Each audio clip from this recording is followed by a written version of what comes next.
अध्याय 481 साहिल। मुझे लगता है कि तुम इस मूर्ति से कहीं अधिक सुंदर हो, आर्यन ने अचानक मीरा की बात काटते हुए कहा। वर्तमान में मीरा इस अचल मूर्ति से कहीं अधिक सुंदर थी। यदि आर्यन को चुनना होता तो वो निश्चित रूप से एक बेजान मूर्ति के बजाय मीरा को चुनता। घूंघट के पीछे मीरा का चेहरा थोड़ा लाल हो गया। किसी कारण से मीरा काफी खुश थीं जब आर्यन ने कहा कि वो इस मूर्ति की आकृति से भी सुंदर है। चलो इस जगह से बाहर चलते हैं। आर्यन ने मीरा का हाथ पकड़ा। वो मीरा को इस गुफा से बाहर ले गया। जब उसका हाथ आर्यन ने पकड़ा तो मीरा ने कोई विरोध नहीं किया। वो आर्यन के पीछे पीछे इस गुफा से बाहर निकल गई। कुछ समय बाद आर्यन और मीरा गुफा से बाहर आए। दोनों आखिरकार आज़ादी की हवा में फिर से सांस लेने में सक्षम थे। इसके बाद तुम क्या करने वाली हो? आर्यन ने पूछा कि इसके बाद मीरा क्या करेगी। मुझे नहीं पता। मीरा नहीं जानती थी कि इसके बाद क्या करना है। वो अभी भी उलझन में थी कि जिस ग्रह पर आर्यन रहता है वहीं रुके या सैक्रेड हेवन स्टार रियल्म वापस लौट जाए। क्यों ना तुम कुछ समय के लिए मेरे यहाँ रुक जाओ। आर्यन ने मीरा को कुछ समय के लिए अपने यहाँ रुकने के लिए मनाने की कोशिश की। आर्यन इस अवसर का उपयोग पूरी तरह से मीरा का दिल जीतने के लिए करना चाहता था। ठीक है, मीरा बिना ज्यादा सोचे तुरंत मान गई। ये सुनकर आर्यन काफी खुश था। अब उसे मीरा के करीब आने का मौका मिल गया था। मेरी देवी, आखिरकार मैंने तुम्हें ढूंढ ही लिया। जब आर्यन और मीरा बातचीत कर रहे थे तभी आसमान के ऊपर से एक पुरुष की आवाज आई जिसने मीरा को पुकारा। आर्यन और मीरा ने तुरंत ऊपर देखा कि अभी कौन बोला है। जब आर्यन और मीरा ने ऊपर देखा तो उन्होंने शाही कपड़ों में एक सुंदर युवक को अपने ऊपर मंडराते हुए देखा। ये युवक ऐसा लग रहा था मानो इसकी उम्र 23 से 25 वर्ष हो। इस युवक का नाम साहिल था। वो एक राजकुमार था जो इमॉर्टल प्रोफाउंड सी रियल्म से आया था। इमॉर्टल प्रोफाउंड सी रियल्म 5 सबसे मजबूत रियल्म्स में से एक है। इसकी ताकत सैक्रेड हेवन स्टार रियल्म से थोड़ी ऊपर है। उसने मीरा की ओर देखा जो आर्यन के बगल में थी। इस युवक ने मीरा की सुंदरता को देखकर अपनी पलकें तक नहीं झपकाईं। जब साहिल ने एक आदमी को मीरा का हाथ पकड़े हुए देखा तो वो बहुत परेशान दिखा। इस आदमी की हिम्मत कैसे हुई उसके दिल की देवी मीरा की सुंदरता को धूमिल करने की। वर्तमान में साहिल नीचे उतरकर आर्यन को उचित दंड देने के लिए बेताब था। हे, क्या तुम इस व्यक्ति को जानती हो? आर्यन ने मीरा से पूछा कि उनके ऊपर मंडरा रहा वो आदमी कौन था। वो साहिल है। साहिल एक राजकुमार है जो इमॉर्टल प्रोफाउंड सी रियल्म से आता है, जो पश्चिमी गॉड रियल्म्स में मौजूद महान शक्तियों में से एक है। मीरा ने आर्यन को समझाया कि वो युवक कौन था जो अभी प्रकट हुआ था। मैं इस आदमी से काफी नफरत करती हूँ, लेकिन दुर्भाग्य से मेरे पिता ने मुझे इस आदमी के साथ ब्याहने की यानी सगाई करने की कोशिश की है। मीरा ने आर्यन को बताया कि साहिल वो आदमी था जिसे उसके पिता ने मीरा का संभावित मंगेतर नियुक्त किया था। आर्यन काफी हैरान हुआ जब उसे पता चला कि उसके सामने वाला आदमी मीरा का भविष्य का मंगेतर है। इसका मतलब था कि ये आदमी मीरा के लिए आर्यन का प्रतिद्वंद्वी बन जाएगा। कमीने, तुम्हारी हिम्मत कैसे हुई मेरी देवी का हाथ छूने की? साहिल ने अचानक आर्यन पर छिपकर हमला किया। बैम! साहिल ने आर्यन को इतनी जोर से मारा कि वो कई 10 किलोमीटर दूर जा गिरा। आर्यन! मीरा ने तुरंत आर्यन का नाम पुकारा। वो साहिल के अचानक हमले के लिए बिल्कुल तैयार नहीं थी। परिणाम स्वरूप वो आर्यन को साहिल के हमलों से बचाने में असमर्थ रही। साहिल, तुमने ये क्या किया है? तुम्हारी हिम्मत कैसे हुई उस व्यक्ति को चोट पहुंचाने की जिसने मेरी मदद की थी? मीरा बहुत ठंडी हो गई। जब उसने साहिल से बात की तो वो बहुत कठोर दिख रही थी। वो व्यक्ति वास्तव में इसी के लायक था। किसने कहा था उससे कि वो मेरी देवी को छूने की हिम्मत करे? साहिल ने मीरा को उत्तर दिया। साहिल को मीरा के ठंडेपन की आदत थी, इसलिए उसे मीरा के कठोर लहजे को स्वीकार करने में कोई समस्या नहीं थी। साहिल, तुमने किसे अपनी देवी कहा? वर्तमान में हमारा कोई रिश्ता नहीं है, इसलिए तुम मुझ पर शासन करने की हिम्मत मत करना। मीरा नहीं चाहती थी कि दूसरे लोग उस पर इस तरह शासन करें जिनका उससे कोई लेना देना नहीं था। हा हा हा, मेरी देवी, देर सवेर तो मेरी ही होगी। मेरे दादाजी और तुम्हारे पिता देर सवेर हम दोनों का मिलान कर ही देंगे। साहिल को पूरा विश्वास है कि जल्द ही वो मीरा के साथ होगा। मीरा साहिल के अहंकार से बहुत क्रोधित थी। अब मीरा को आर्यन की स्थिति देखनी है। उसे उम्मीद है कि आर्यन ठीक होगा। मीरा आर्यन की ओर गई जहां आर्यन था। जब वो आर्यन के पास जा रही थी तो किसी ने उसकी कलाई पकड़ ली। रुको, तुम कहाँ जा रही हो? साहिल ने मीरा को रोका, जो आर्यन के पास जाना चाहती थी। मैं कहीं भी जाऊं इससे तुम्हें मतलब नहीं होना चाहिए। मीरा ने साहिल का हाथ झटक दिया जिसने उसकी कलाई पकड़ी थी। बेशक ये मेरा काम होगा, जल्द ही तुम मेरी महिला बन जाओगी, मैं तुम्हें मेरे अलावा किसी और मर्द के करीब नहीं जाने दूंगा। साहिल ने मीरा का रास्ता रोक लिया। जो कोई भी मीरा के पास जाने की हिम्मत करेगा उसे उससे निपटना होगा। मीरा वास्तव में बहुत क्रोधित थी। अपने जीवन में पहली बार उसने दूसरों के प्रति इतना गुस्सा महसूस किया था। मीरा ने अपना हाथ बढ़ाकर साहिल को थप्पड़ मारने की कोशिश की जो उसका रास्ता रोकने की कोशिश कर रहा था। बैम! मीरा से हमला मिलने पर साहिल को कई सौ मीटर पीछे हटने के लिए मजबूर होना पड़ा। मेरी देवी, तुमने काफी सुधार किया है ना? साहिल वर्तमान में डिवाइन ओवरलॉर्ड रियल्म के 5वें स्तर पर था। वो मीरा से थोड़ा अधिक मजबूत था। एक तरफ हटो, मेरे पास तुम्हारे लिए समय नहीं है। एक अत्यंत ठंडे स्वर में मीरा ने साहिल को अपने रास्ते से हट जाने को कहा। मेरी देवी, मुझे खेद है, लेकिन मैं एक तरफ नहीं हटूंगा। मैं तुम्हें वापस सैक्रेड हेवन स्टार रियल्म ले जाऊंगा। साहिल मीरा को वापस घर ले जाएगा। अगर साहिल मीरा को सुरक्षित घर वापस ला सका तो मीरा के पिता की नज़र में उसकी प्रतिष्ठा बढ़ जाएगी।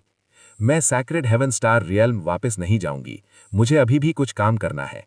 मीरा ने साहिल के साथ वापस जाने से इनकार कर दिया। वर्तमान में मीरा किसी भी चीज से ज्यादा आर्यन की स्थिति को लेकर चिंतित थी। उसे डर था कि आर्यन के साथ कुछ बहुत बुरा ना हो गया हो। अगर तुम नहीं चाहती तो मैं तुम्हें मेरे साथ वापस आने के लिए मजबूर करूंगा। साहिल ने मीरा को अपने साथ वापस आने के लिए मजबूर किया। Dual dragon water art. साहिल ने अपनी टेक्निक का इस्तेमाल किया। साहिल के चारों ओर वाटर से बने 2 बड़े ड्रैगन दिखाई दिए। इसे पकड़ो। साहिल ने उन दोनों वाटर ड्रैगन्स को आदेश दिया कि वो मीरा को पकड़ लें। अध्याय 482 मीरा की विदाई। पानी के 2 ड्रैगन मीरा की ओर बढ़े। इन दोनों जल ड्रैगनों का इरादा मीरा को पकड़ना था। मीरा ने अपना हाथ हिलाया, तुरंत ही उसकी ओर बढ़ रहे दोनों जल ड्रैगन बर्फ की मूर्तियों में बदल गए। साहिल काफी हैरान हुआ जब उसने देखा कि उसके द्वारा बुलाए गए 2 जल ड्रैगनों को मीरा ने इतनी आसानी से बर्फ में बदल दिया। ऐसा लग रहा था कि मीरा की बढ़ी हुई ताकत बहुत विशाल थी। मैंने तुमसे पहले ही कहा था कि मेरे रास्ते से हट जाओ। मीरा ने साहिल को तुरंत अपने रास्ते से हट जाने की चेतावनी दी। मेरी देवी, मैंने तुमसे कहा था कि तुम्हें मेरे साथ वापस आना होगा। तुम्हें अपने भविष्य के पति की बात माननी चाहिए। साहिल रास्ते से हटना नहीं चाहता था। चाहे कुछ भी हो, उसे मीरा को वापस ले जाना ही था। मीरा को बिल्कुल अच्छा नहीं लगा जब साहिल ने कहा कि वो उसकी महिला है। चाहे कुछ भी हो जाए, मीरा इस आदमी के साथ कभी नहीं रहना चाहेगी। तुमने मुझे ऐसा करने पर मजबूर किया। मीरा ने स्नो बटरफ्लाई स्वॉर्ड निकाल ली। अनिवार्य रूप से मीरा को इस व्यक्ति को हराना ही था यदि वो आर्यन की स्थिति देखना चाहती थी। ठीक है देवी, तो चलिए थोड़ा मजा करते हैं। साहिल बहुत खुश लग रहा था। वो मीरा के साथ खेल सकता था। साहिल ने इस लड़ाई को गंभीर नहीं माना। उसे लगा कि ये लड़ाई सिर्फ एक अभ्यास का खेल, स्पारिंग है। साहिल और मीरा दोनों एक दूसरे को घायल नहीं कर सकते थे। अगर ऐसा होता तो सेक्रेड हेवन स्टार रियल्म और इमॉर्टल प्रोफाउंड सी रियल्म के बीच संबंधों में गिरावट आती। साहिल और मीरा दोनों का दर्जा बहुत ऊंचा था। दोनों ही वर्तमान पीढ़ी के सर्वश्रेष्ठ थे जिनकी रक्षा दोनों पक्षों द्वारा की जाती थी। दोनों खेमे साहिल या मीरा के साथ कुछ भी बुरा नहीं होने दे सकते थे। यहां तक कि आज सेक्रेड हेवन स्टार रियल्म और इमॉर्टल प्रोफाउंड सी रियल्म जानबूझकर मीरा और साहिल के बीच एक तय विवाह चाहते थे ताकि उनके बीच लाभदायक संबंध बन सकें। अनिवार्य रूप से मीरा और साहिल के बीच मिलान का उपयोग एक दूसरे से लाभ प्राप्त करने के लिए किया जा रहा था। यदि कोई लाभ नहीं होता तो ऐसी चीजें कभी नहीं होती या सेक्रेड हेवन स्टार रियल्म द्वारा कभी नहीं की जाती। मुद्दा यह है कि बिना किसी लाभ और फायदे के कुछ भी नहीं होता। साहिल ने अपना हथियार निकाला। साहिल का हथियार एक छड़ी के रूप में था जो समुद्र के पानी की तरह नीला था। खन्नन, खन्नन, खन्नन, खन्नन। मीरा और साहिल के बीच अभी जो आदान प्रदान हुआ उसका परिणाम बराबरी जैसा लगा। मीरा और साहिल की ताकत समान रूप से मेल खा रही थी। कितनी महान बात है! अब तुम हमारी पिछली मुलाकात की तुलना में बहुत अधिक मजबूत हो गई हो। ऐसा लगता है कि तुमने वास्तव में कड़ी मेहनत की है। साहिल ने स्वीकार किया कि मीरा की वर्तमान ताकत अब उसके पास मौजूद ताकत से कम नहीं थी। साहिल की प्रशंसा सुनकर मीरा ने ज्यादा प्रतिक्रिया नहीं दी। साहिल की बातों ने मीरा को और भी अधिक घृणा महसूस कराई। मीरा को जल्दी करनी थी और इस लड़ाई को खत्म करना था। वो बहुत दूर मौजूद आर्यन के लिए और भी अधिक चिंतित थी। मीरा को बिल्कुल अंदाजा नहीं था कि आर्यन के साथ क्या हुआ है। मुझे आशा है कि आर्यन ठीक होगा। मीरा ने अपनी आंखें बंद करना शुरू कर दिया। मीरा के शरीर के पीछे एक विशाल बर्फ की तितली दिखाई दी। वो विशाल बर्फ की तितली अब पहले से अधिक बड़ी लग रही थी। बर्फीला तूफान। मीरा के पीछे मौजूद उस बर्फ की तितली ने अपने पंख फड़फड़ाने शुरू कर दिए। जैसे ही तितली ने पंख फड़फड़ाए, एक बहुत ही भीषण बर्फीला तूफान इस सितारे को घेरने लगा। इस बर्फीले तूफान के कारण हर जगह बर्फ के टुकड़े उड़ने लगे। साहिल का शरीर बर्फ से ढकने लगा। उसका शरीर धीरे धीरे जमने लगा। साहिल ने देखा कि उसका शरीर बहुत ठंडी बर्फ से घिरना शुरू हो गया है। साहिल ने खुद को घेरने वाली बर्फ को नष्ट करने के लिए अपनी पूरी ताकत का उपयोग करने का इरादा किया। साहिल के शरीर से एक अत्यंत भयानक शक्ति बाहर आने लगी। जब ये शक्ति बाहर निकली तो इस सितारे के 1/6 बर्फ फटने लगी और आसमान की ओर उठने लगी। इससे सिद्ध हुआ कि साहिल की ताकत कितनी मजबूत थी। मीरा और साहिल दोनों वास्तव में अपनी पूरी ताकत का उपयोग कर रहे थे।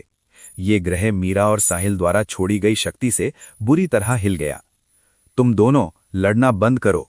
जब साहिल अपनी पूरी ताकत का उपयोग करना चाहता था, तभी अचानक एक बूढ़ी आवाज ने लड़ते मीरा और साहिल को रोक दिया। मीरा और साहिल के युद्ध क्षेत्र के पास एक सफेद बाल वाला बूढ़ा व्यक्ति प्रकट हुआ।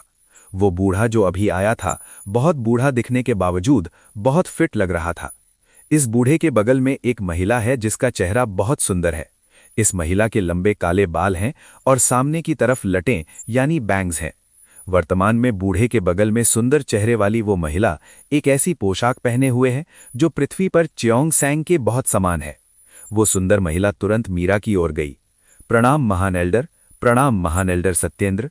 मीरा और साहिल ने उस बूढ़े का अभिवादन किया जो अभी आया था।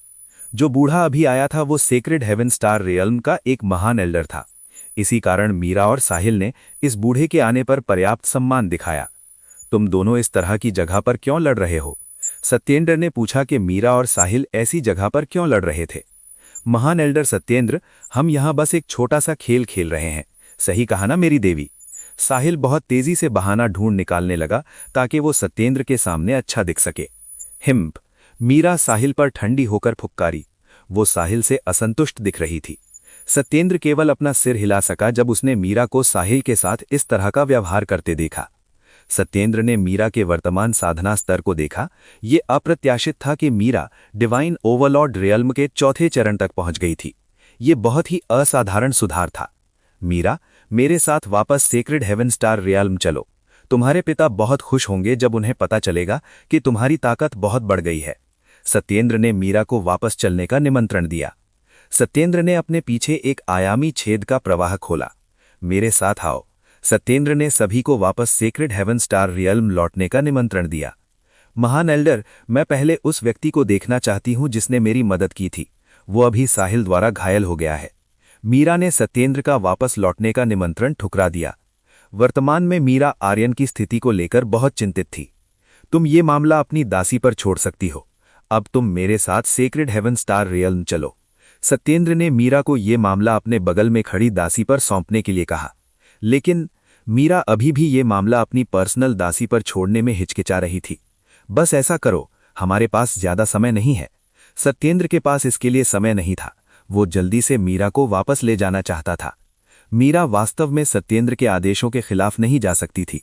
महान एल्डर, मैंने अपनी दासी से बात करने के लिए एक पल मांगा है। मीरा ने अपनी पर्सनल दासी से बात करने के लिए थोड़ा समय मांगा। ठीक है, लेकिन जल्दी करो। सत्येंद्र ने मीरा को दासी से पर्सनली बात करने की अनुमति दी। मीरा अपनी दासी को कुछ बातें बताने लगी। उसने अपनी पर्सनल दासी से कहा कि आर्यन का ख्याल रखे और आर्यन के साथ कुछ भी बुरा न होने दे। ये भी उसे दे देना। मीरा ने अपने सामने खड़ी सुंदर दासी को एक पत्र दिया। जी मिस। सुंदर दासी ने मीरा की ओर सिर हिलाया। उसने मीरा से पत्र प्राप्त किया। चलो। सत्येंद्र और साहिल मीरा को इस दूरस्थ स्थान से ले गए। सत्येंद्र और साहिल पहले आयामी छेद के प्रवाह में दाखिल हुए। मीरा उन दोनों के पीछे चली। इससे पहले कि मीरा आयामी छेद में प्रवेश करे, उसने उस दिशा में देखा जहां आर्यन था। वो आर्यन को छोड़ने में हिचकिचा रही थी, जिसकी परिस्थिति अज्ञात थी। लेकिन अगर वो यहां बनी रहती तो वो आर्यन को अनचाही मुसीबतों में घसीट लेती। मीरा नहीं चाहती थी कि आर्यन के साथ ऐसा हो। मीरा आयामी छेद के प्रवाह में प्रविष्ट हुई। इससे पहले कि वो अंदर जाए, उसकी आंख से एक आंसू गिर गया। सबके अंदर जाने के बाद वो आयामी छेद गायब हो गया। अब इस सितारे पर केवल वो सुंदर महिला और आर्यन अकेले रह गए थे। अध्याय 483 गायत्री। सुंदर महिला को वो कार्य करना था जो मीरा द्वारा दिया गया था। वो आर्यन की स्थिति देखने के लिए उसकी ओर गई। जब सुंदर महिला आर्यन के शरीर के पास पहुंची तो उसने देखा कि आर्यन की वर्तमान स्थिति काफी गंभीर थी। आर्यन के शरीर से बहुत सारा खून निकल रहा था। सुंदर महिला ने आर्यन के शरीर की जांच शुरू की। आर्यन की हालत देख उसने अपनी भौहें सिकोड़ ली। इस आदमी के घाव बहुत गंभीर हैं। इस तरह की चोट के साथ मुझे विश्वास नहीं हो रहा कि वो अभी भी इस तरह सहन कर सकता है। सुंदर महिला को विश्वास नहीं हो रहा था कि आर्यन अभी भी जीवित रह सकता है, जबकि उसकी वर्तमान स्थिति इतनी खराब थी। आर्यन की स्थिति काफी गंभीर थी। आर्यन के सामने की लगभग 90% हड्डियां कुचल गई थीं, कई आंतरिक अंग क्षतिग्रस्त हो गए थे और शरीर के कई अन्य हिस्से थे जो गंभीर रूप से क्षतिग्रस्त थे और जिन्हें ठीक करना मुश्किल था। साहिल द्वारा किए गए हमले आर्यन के लिए बहुत घातक थे, जो केवल ओवरलॉर्ड रियल्म के चरण में था। अगर आर्यन के पास शरीर को मजबूत करने वाली तकनीक और अजूर ड्रैगन की अस्थि मज्जा की विरासत नहीं होती तो शायद इस समय आर्यन की मृत्यु हो गई होती। मुझे क्या करना चाहिए? क्या मैं इस व्यक्ति का इलाज कर पाऊंगी? सुंदर महिला को थोड़ा संदेह हुआ कि वो आर्यन की ऐसी स्थिति का इलाज करने में सक्षम है। आर्यन का शरीर वास्तव में बुरी तरह क्षतिग्रस्त हो गया था। कुछ आंतरिक अंगों ने काम करना बंद कर दिया था। सुंदर महिला को इस भयानक चीज का वर्णन करना वास्तव में कठिन लग रहा था। सुंदर महिला के पास औषधीय कौशल था। भले ही उसके पास औषधीय कौशल था, फिर भी सुंदर महिला को संदेह था कि वो आर्यन को ठीक कर सकती है, जिसकी स्थिति का इलाज करना पहले से ही बहुत कठिन था। इसके अलावा मीला का आदेश ये सुनिश्चित करना था कि ये व्यक्ति सुरक्षित रहे। यदि आर्यन को कुछ हो गया तो सुंदर महिला मीरा को समझाने के लिए क्या कहेगी? आर्यन बड़ी मात्रा में खून थूकते हुए खांसा। आर्यन की हालत हर पल बद से बदतर होती जा रही थी। आर्यन सचमुच मौत के कगार पर था। मुझे बस कोशिश करनी चाहिए। सुंदर महिला कोशिश करने का इरादा रखती है।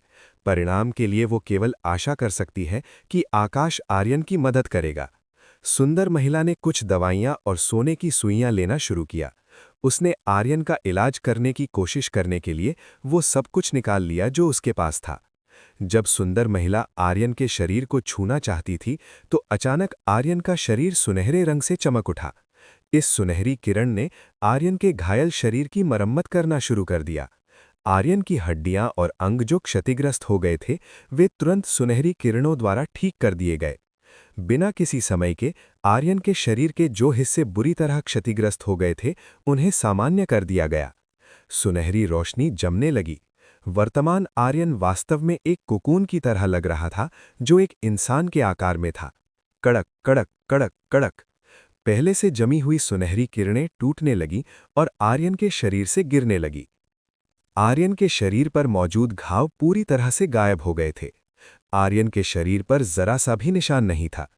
आर्यन का शरीर अब पहले से ज्यादा मजबूत दिख रहा था। आर्यन के शरीर की मांसपेशियां भी पहले से ज्यादा परफेक्ट हो गई थीं। पहले जो अजीब घटना हुई थी वो आर्यन द्वारा विकसित की गई शरीर को मजबूत करने वाली तकनीक के कारण हुई थी, जिसे ट्रू गॉड बॉडी टेक्निक कहा जाता है। ये शरीर को मजबूत करने वाली तकनीक थी जिसे सुधारना अत्यंत कठिन था। गुरु वसंत के साथ लगभग 2 वर्षों के कठिन प्रशिक्षण के बाद भी आर्यन केवल इस तकनीक के तीसरे चरण तक ही पहुंच पाया था। ट्रू गॉड बॉडी टेक्निक को बढ़ाने का तरीका बहुत कठिन कहा जा सकता है। उपयोगकर्ता को अपने शरीर को उसकी अधिकतम सीमा तक बहुत कठोर प्रशिक्षण देना पड़ता है। इस वजह से आर्यन के 2 वर्ष केवल ट्रू गॉड बॉडी टेक्निक को तीसरे लेवल तक उठा पाए थे, और अब आर्यन सफलतापूर्वक ट्रू गॉड बॉडी टेक्निक चरण के चौथे लेवल पर पहुंच गया है। ट्रू गॉड बॉडी टेक्निक की वृद्धि के कारण आर्यन की शारीरिक शक्ति 10 गुना बढ़ जाएगी। अभी जो अजीब घटना हुई थी, उसके बाद आर्यन ने जो पहले कपड़े पहने थे वो गिरने वाली रोशनी की किरणों के साथ गायब हो गए। सुंदर महिला ने अब आर्यन का निर्वस्त्र शरीर देखा। आर्यन का निर्वस्त्र शरीर देखकर सुंदर महिला थोड़ी शर्मा गई। ये पहली बार था जब किसी सुंदर महिला ने किसी पुरुष का निर्वस्त्र शरीर देखा था। जिस चीज ने सुंदर महिला को सबसे अधिक आकर्षित किया वो निश्चित रूप से आर्यन का बलिष्ठ रूप था। इस आदमी के पास काफी मजबूत आधार भी है। ये देखकर सुंदर महिला ये निष्कर्ष निकाल सकती है कि इस आदमी के पास पर्याप्त मजबूत आधार है।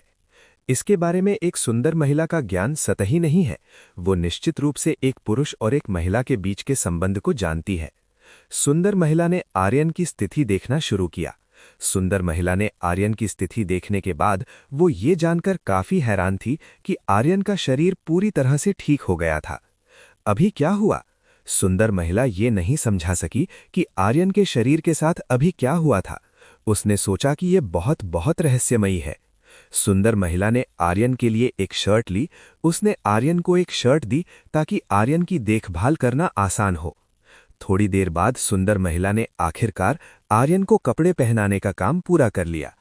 अब आर्यन एक प्राचीन सूट में और भी सुंदर लग रहा है। सुंदर महिला ने आर्यन के मुख का निरीक्षण किया। उसे किसी तरह आर्यन से परिचित महसूस हुआ। मुझे लगता है कि मैंने इस युवक का चेहरा पहले देखा है। सुंदर महिला याद करने लगी कि उसने आर्यन का चेहरा कहाँ देखा था।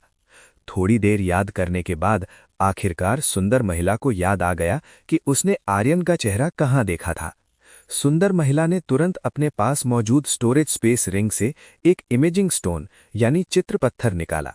सुंदर महिला ने तुरंत इमेजिंग स्टोन पर चित्र देखा। जब उसने इमेजिंग स्टोन के अंदर की चित्र देखी तो उसने पाया कि इमेजिंग स्टोन पर जो चित्र है वो वास्तव में आर्यन का ही है। ये तस्वीर तब की ली गई है जब आर्यन ने अभी तक अपने बाल नहीं कटाए थे। न जाने कहां से इस सुंदर महिला को आर्यन की तस्वीर मिली। तो ये वही आदमी है जिसके बारे में मेरे पिता ने कहा था। गायत्री आर्यन को और भी उत्सुकता से देखने लगी। वो देखना चाहती थी कि उसके पिता ने किस तरह के युवक के बारे में कहा था। इस सुंदर महिला का नाम गायत्री है। वो गुरु वसंत की पुत्री है जो आर्यन से जुड़ी हुई थी। ये अप्रत्याशित था कि गायत्री की मुलाकात आर्यन से इस तरह संयोग से होगी। शायद ये एक अनिवार्य भाग्य था। गायत्री आर्यन की ओर देखती रही जो अभी भी बेहोश था। वो अभी भी पता लगा रही थी कि इस युवक में क्या अच्छा है, इस हद तक कि उसके पिता ने इस आदमी को एक शिष्य बनाया। थोड़ी देर खोजने के बाद गायत्री को अभी भी आर्यन के बारे में कुछ खास नहीं मिला, इसके सिवाय कि ये आदमी बहुत सुंदर था। आर्यन की वर्तमान शक्ति अभी भी बहुत कमजोर है। ये किसी को जांचने का मुख्य बिंदु है। बेहतर होगा कि मैं इस व्यक्ति को वहीं वापस ले जाऊं जहां वो रहता है। गायत्री ने आर्यन को आर्यन के निवास पर ले जाने का फैसला किया। अध्याय 484 आर्यन को वापस पृथ्वी पर पहुंचाना। गायत्री आर्यन को पृथ्वी पर ले जाएगी क्योंकि पहले मीरा ने गायत्री को उस सितारे यानी ग्रह के बारे में बता दिया था जहां आर्यन रहता था। इसलिए गायत्री उसे आसानी से ढूंढ सकती थी। उसे अब उस सितारे के अस्तित्व को खोजने के लिए परेशान होने की जरूरत नहीं थी जहां आर्यन रहता था। गायत्री आर्यन को लेकर पृथ्वी की ओर उड़ चली। गायत्री की उड़ने की गति अद्भुत थी। ये मीरा के प्रोफाउंड संदूक यानी प्रगाढ़ संदूक से कहीं अधिक तेज थी। कई घंटों बाद गायत्री पृथ्वी के वायुमंडल के ऊपर दिखाई दी। तो ये वो सितारा है जहां ये आदमी रहता है। गायत्री ने उस छोटे से सितारे को देखा जहां आर्यन रहता था। गायत्री ने देखा कि ये सितारा बहुत छोटा था और यहां बहुत अधिक शुद्ध ऊर्जा नहीं थी। आर्यन ऐसी जगह पर कैसे रह सकता था? अगर गायत्री आर्यन की जगह होती तो वो किसी ऐसी जगह जाती जहां पृथ्वी की तुलना में शुद्ध ऊर्जा अधिक समृद्ध होती। गायत्री पृथ्वी पर नीचे आई। वो आर्यन को उस विला में ले गई जहां आर्यन रहता था। कुछ ही सेकंड्स में गायत्री विला के प्रवेश द्वार पर पहुंच गई। खटखट खटखट। गायत्री ने प्रवेश द्वार पर दस्तक देना शुरू किया। 1 मिनट रुकिए। कुछ ही पलों बाद एक महिला ने गायत्री के लिए दरवाजा खोला। दरवाजा खोलने वाली महिला प्रिया थी। प्रिया इस सुंदर महिला से बिल्कुल अपरिचित थी। प्रिया इस महिला से पहले कभी नहीं मिली थी। प्रिया सोचने लगी कि क्या यह आर्यन की कोई नई सुंदर महिला है। क्षमा करें, क्या मैं आपकी मदद कर सकती हूं? प्रिया ने गायत्री से पूछा। गायत्री ने प्रिया को कोई जवाब नहीं दिया। इस समय गायत्री उत्सुकता से अपने सामने खड़ी प्रिया को देख रही थी। गायत्री को एक सुदूर जगह पर प्रिया जैसी सुंदरी को देखकर थोड़ा आश्चर्य हुआ। ऐसी सुदूर जगह पर प्रिया जैसी सुंदरी को ढूंढना बेहद मुश्किल काम था। प्रिया बहुत छोटी थी। अगर ऐसी महिला को बढ़ने का समय दिया जाए तो वो मीरा के समान सुंदरी बन सकती है। इसी वजह से गायत्री बड़ी उत्सुकता से प्रिया की ओर देख रही थी। मैं यहाँ किसी को छोड़ने आई हूँ। गायत्री ने आर्यन की ओर इशारा किया, जो वर्तमान में उसके पीछे हवा में तैर रहा था। पति। ये देखते ही कि गायत्री के पीछे ये व्यक्ति आर्यन है, प्रिया तुरंत आर्यन की बगल में गई ताकि वो वर्तमान आर्यन को देख सके। प्रिया ने तुरंत देखा कि किस तरह आर्यन बेहोश था। आर्यन के शरीर के एक एक इंच की जांच करने के बाद प्रिया को आर्यन के शरीर पर कोई लापरवाही या चोट के निशान नहीं मिले। जब उसे आर्यन के शरीर में कोई असामान्यता नहीं मिली तो प्रिया ने बहुत राहत महसूस की। मुझे बताओ, आर्यन को क्या हुआ था? प्रिया ने गायत्री से पूछा कि आर्यन के साथ क्या हुआ था। कुछ नहीं हुआ, वो केवल थोड़ा घायल था और बेहोश हो गया था। गायत्री ने प्रिया को ये नहीं बताया कि आर्यन अभी इतनी बुरी तरह घायल हो गया था और लगभग मर ही गया था। गायत्री नहीं चाहती थी कि प्रिया उसके बारे में बुरा सोचे। प्रिया गायत्री के प्रति सतर्क होने लगी। प्रिया को लगा कि इस सुंदर महिला की शक्ति बहुत अधिक थी। तुम कौन हो और तुम आर्यन के साथ यहाँ क्यों आना चाहती हो? प्रिया जानना चाहती है कि उसके सामने ये सुंदर महिला कौन है। छोटी बहन, तुम्हें इस तरह सतर्क होने की जरूरत नहीं है। मैं यहाँ केवल उस कार्य को पूरा करने आई हूँ जो मेरी मालकिन ने मुझे दिया था। मैं जल्द ही यहाँ से चली जाऊंगी। गायत्री ने प्रिया से कहा कि वो इस तरह सतर्क न हो। तुम्हारी मालकिन कौन है? प्रिया उस महिला के बारे में और अधिक उत्सुक हो गई जिसकी ये सुंदर महिला सेवा कर रही थी। तुम्हें ये जानने की जरूरत नहीं है कि मेरी मालकिन कौन है। निश्चित रूप से उसका तुम्हारे लिए कोई बुरा इरादा नहीं है। गायत्री ने प्रिया को ये बताने से इनकार कर दिया कि वो किस महिला की सेवा कर रही थी। तो तुम उस ठंडी देवी की दासी हो। जब प्रिया और गायत्री बात कर रहे थे तभी अचानक विला से एक नई महिला प्रकट हुई। गायत्री की आंखें फटी की फटी रह गईं जब उसने नई महिला को देखा जो अभी अभी विला से बाहर निकली थी। उसे विश्वास नहीं हो रहा था कि ये महिला भी इस विला में थी। यदि पहले गायत्री प्रिया की नई खिली हुई सुंदरता को देखकर काफी हैरान थी, तो इस बार गायत्री अभी अभी आई महिला को देखकर वास्तव में स्तब्ध रह गई। साम्राज्ञी नलिनी। गायत्री को उम्मीद नहीं थी कि वो ऐसी सुदूर जगह पर एक महान हस्ती को देखेगी। ये कुछ ऐसा था जिसकी गायत्री ने कभी कल्पना भी नहीं की थी। क्या इस महिला को इटर्नल सन स्टार रेल्म यानी अमर सूर्य नक्षत्र क्षेत्र में नहीं होना चाहिए था? जब गायत्री ने नलिनी को देखा तो उसके भीतर से थोड़ी मारने की भावना यानी किलिंग ऑरा निकली। प्रिया ने नलिनी और गायत्री की ओर देखा। ऐसा लग रहा था कि वे दोनों एक दूसरे को जानती थीं। इस तरह की मारने की ऊर्जा मत निकालो, मैं तुम्हारी दुश्मन नहीं हूं। नलिनी ने गायत्री से अपनी मारने की ऊर्जा वापस लेने को कहा।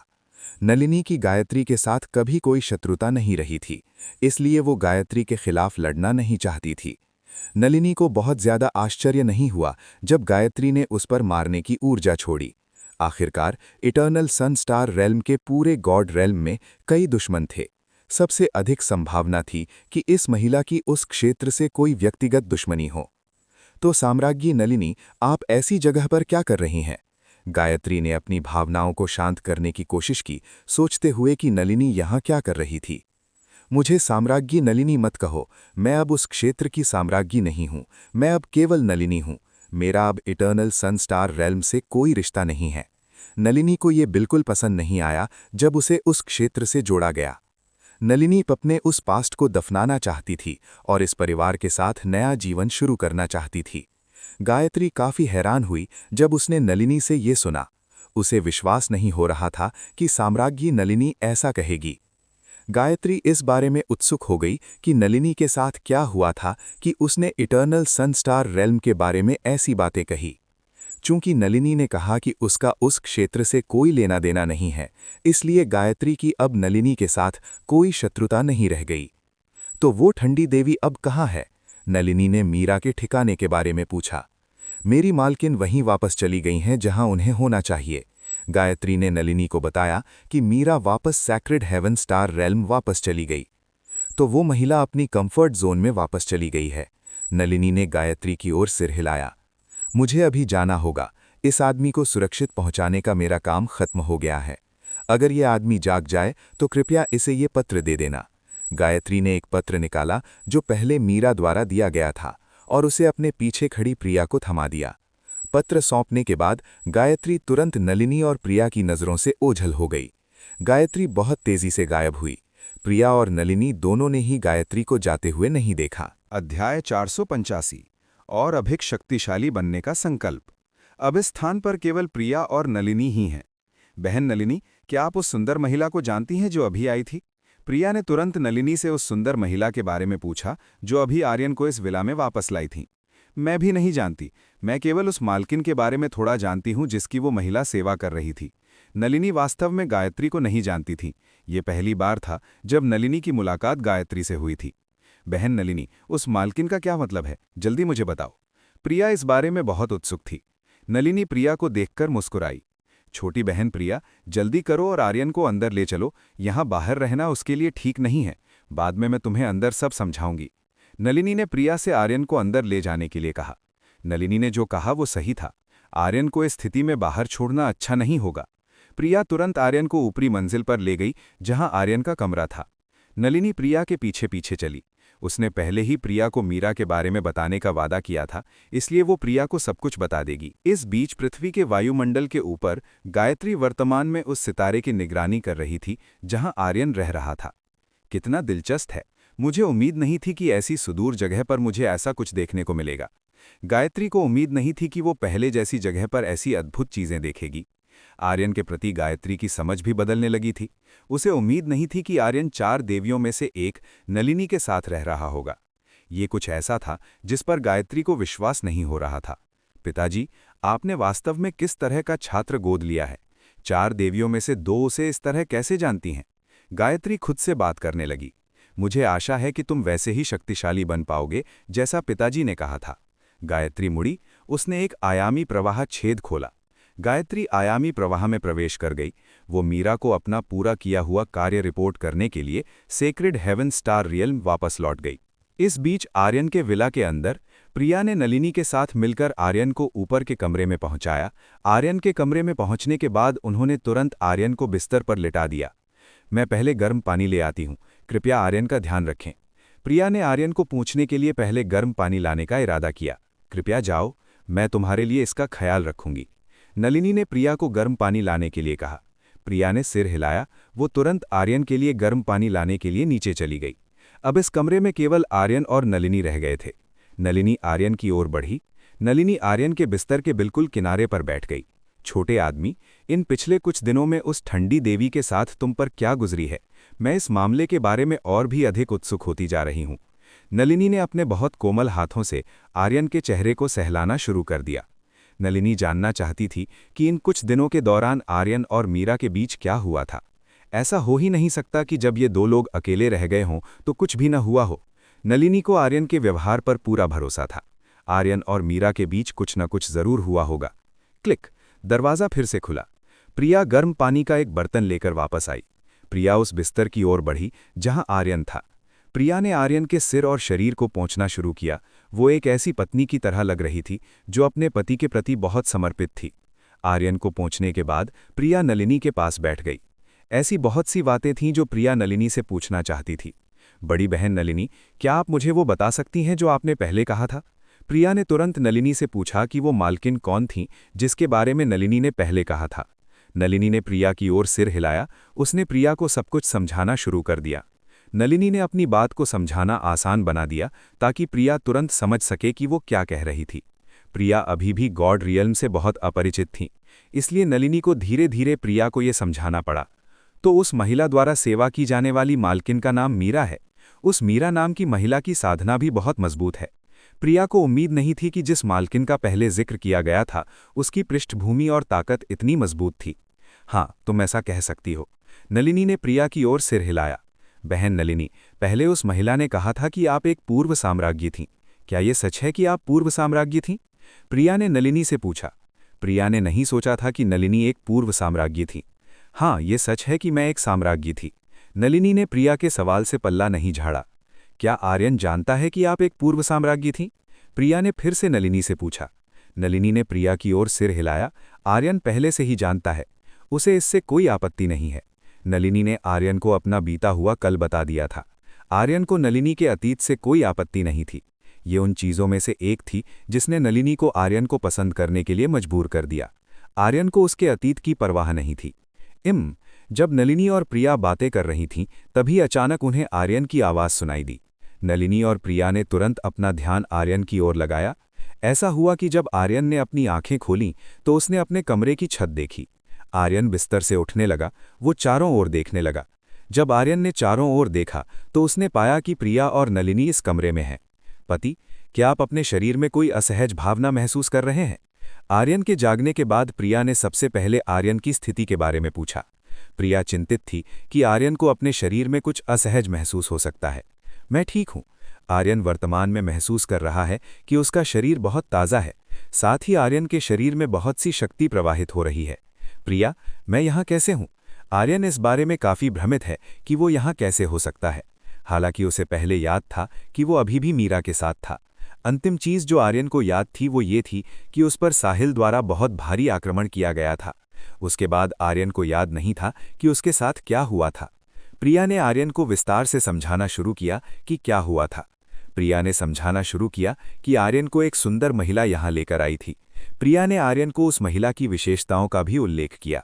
प्रिया से स्पष्टीकरण मिलने के बाद अब आर्यन समझ गया था कि क्या हुआ था। आर्यन प्रिया द्वारा बताई गई महिला की विशेषताओं से काफ़ी अपरिचित था। आर्यन को उस महिला से पहले मिलने की याद नहीं थी। फिर वो महिला कहाँ है? आर्यन ने प्रिया से पूछा। वो चली गई है। जाने से पहले उसने ये तुम्हें दिया था। प्रिया ने आर्यन को एक पत्र थमा दिया। आर्यन ने प्रिया के हाथ से पत्र प्राप्त किया। आर्यन ने अपने हाथ में पत्र खोला और उस पत्र को पढ़ना शुरू किया जो मीरा की ओर से आया था। आर्यन, मुझे बिना बताए जाने के लिए खेद है। मैं इसलिए चली गई क्योंकि मैं नहीं चाहती थी कि साहिल तुम्हारे साथ कुछ बुरा करे। देर सवेर मेरी सगाई साहिल से हो जाएगी। यदि तुम वास्तव में मुझे खोजना चाहते हो तो और भी अधिक शक्तिशाली बनो। यदि तुम्हारे पास ताकत नहीं है तो मुझे कभी मत खोजना, वरना साहिल तुम्हें मार डालेगा। ये मीरा द्वारा आर्यन के लिए लिखे गए एक छोटे पत्र की सामग्री है। इस पत्र की सामग्री बहुत संक्षिप्त है और बहुत स्पष्ट है। मीरा चाहती थी कि आर्यन बहुत शक्तिशाली बनने से पहले उसे न खोजे। यदि आर्यन अभी भी अपनी वर्तमान ताकत के साथ मीरा को खोजने की जिद करता है तो ये स्वयं आर्यन के लिए हानिकारक होगा। वर्तमान आर्यन बहुत कमज़ोर था। वो साहिल का कोई मुकाबला नहीं था, जो गॉड रियल्म में पहला प्रतिभावान व्यक्ति था। इस पत्र को पढ़कर आर्यन का दिल दहल गया, क्योंकि उसकी ताकत की कमी के कारण मीरा को उससे दूर जाना पड़ा। यदि आर्यन के पास महान ताकत होती तो शायद वो मीरा को अपने पास रख सकता था। अब आर्यन समझ गया था कि उसे और अधिक ताकत की आवश्यकता है। यदि वो इसी तरह चलता रहा तो शायद प्रिया और अन्य महिलाएं भी मीरा के कदमों पर चलकर उसे छोड़ देंगी और दूसरे पक्ष के किसी दबाव के कारण उसे छोड़ देंगी। आर्यन नहीं चाहता था कि ऐसा हो। अब से आर्यन और भी अधिक शक्तिशाली बनने का प्रयास करेगा। उन चीज़ों की रक्षा करने के लिए जो उसके लिए महत्वपूर्ण है, आर्यन को एक बहुत मजबूत शक्ति की आवश्यकता है। प्रिया और नलिनी ने आर्यन को परेशान नहीं किया। दोनों ने आर्यन को वो पत्र पढ़ने दिया जो मीरा की ओर से आया था। साहिल, बस तुम इंतजार करो, अगली बार मैं तुम्हें निश्चित रूप से हराऊंगा। आर्यन ने साहिल को हराकर मीरा को अपने पास वापस लाने की कसम खाई। मास्टर, ये बहुत अच्छा जुनून है। अब से आपको मजबूत होने के लिए अपने पास जो कुछ भी है उसका उपयोग करना होगा। आपके पास बहुत मजबूत आधार है। अब समय आ गया है कि आप मजबूत होने के लिए अपने पास जो कुछ भी है उसका उपयोग करें। अब अपने दिल में कोई संदेह न रखें। अवनी ने आर्यन को और भी अधिक शक्तिशाली बनने की प्रेरणा दी। अब तक आर्यन ने मजबूत होने के लिए अपने पास जो कुछ भी है उसका उपयोग नहीं किया है। आर्यन अपनी शांति के प्रति बहुत निश्चिंत था। अब से पहले मजबूत होने की कोई प्रेरणा नहीं थी। आर्यन के पास वो सभी चीज़ें हैं जो इस दुनिया में बेहद दुर्लभ हैं। ऋषिदेव की विरासत से लेकर परिद्वार अजूर ड्रैगन की विरासत या हेवनली सिल्वर फ्लेम स्वर्गीय चांदी की ज्वाला। आर्यन के पास ऐसी महिलाएं भी हैं जिनमें असाधारण जन्मजात प्रतिभा है और कुछ के पास विशेष शरीर हैं जो पूरे गॉड रियल्म में बहुत कम पाए जाते हैं। यदि आर्यन वर्तमान में अपने पास मौजूद हर चीज़ का उपयोग कर सके तो वो एक ऐसी सेना बना सकता है जो पूरे गॉड रियल्म में अजेय होगी। तुम सही कह रही हो। मैं मजबूत होने के लिए अपने पास जो कुछ भी है उसका उपयोग करूंगा। मैं निश्चित रूप से पूरी दुनिया में सबसे शक्तिशाली व्यक्ति बनूंगा। बहुत अच्छा, मैं निश्चित रूप से तुम्हारा हमेशा समर्थन करूंगी। नलिनी आर्यन के संकल्प को देखकर बहुत खुश थी। आखिरकार इतने समय के बाद अवनी आर्यन को ये समझाने में सफल रही कि वो अपने पास मौजूद चीज़ों का लाभ उठाए। इस दौरान आर्यन ने परिद्वार और अपने पास मौजूद सभी चीजों का केवल छोटा सा उपयोग किया था। अब समय आ गया था कि आर्यन इसका उपयोग मजबूत होने और इस पूरी दुनिया में सबसे शक्तिशाली ताकत बनाने के लिए करे। अवनी को मीरा नाम की उस देवी का धन्यवाद देना था। उन्हीं की बदौलत आर्यन में और भी अधिक शक्तिशाली बनने का संकल्प पैदा हुआ था। आर्यन बिस्तर से उठा। वो बिस्तर से उठकर इस कमरे से बाहर निकलने के रास्ते की ओर चल दिया। पति, आप कहाँ जा रहे हैं? प्रिया ने तुरंत आर्यन से पूछा। मैं अपनी ताकत बढ़ाने के लिए अभ्यास करना चाहता हूँ।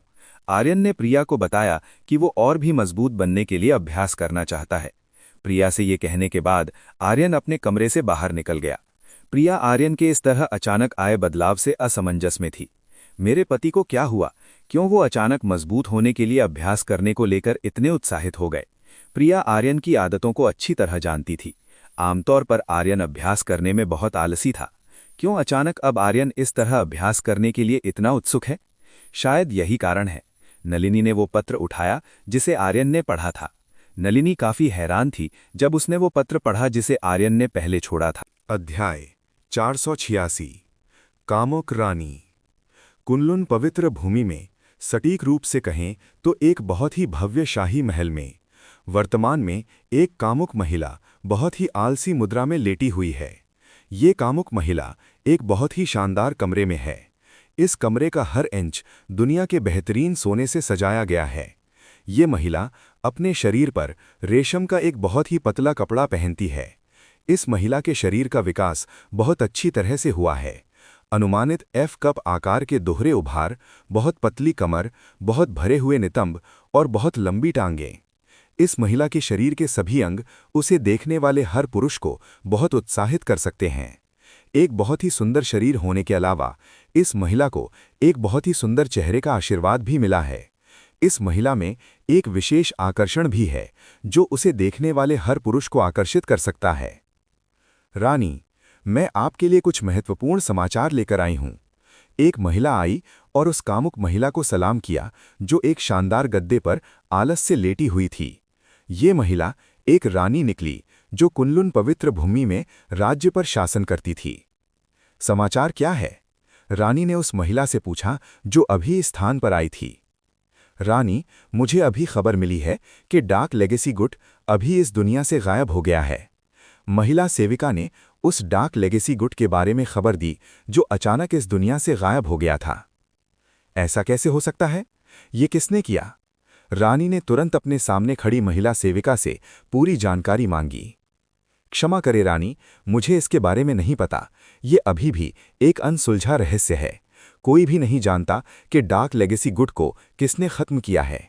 महिला सेविका नहीं जानती कि वो व्यक्ति कौन है जिसने उस गुट को नष्ट कर दिया।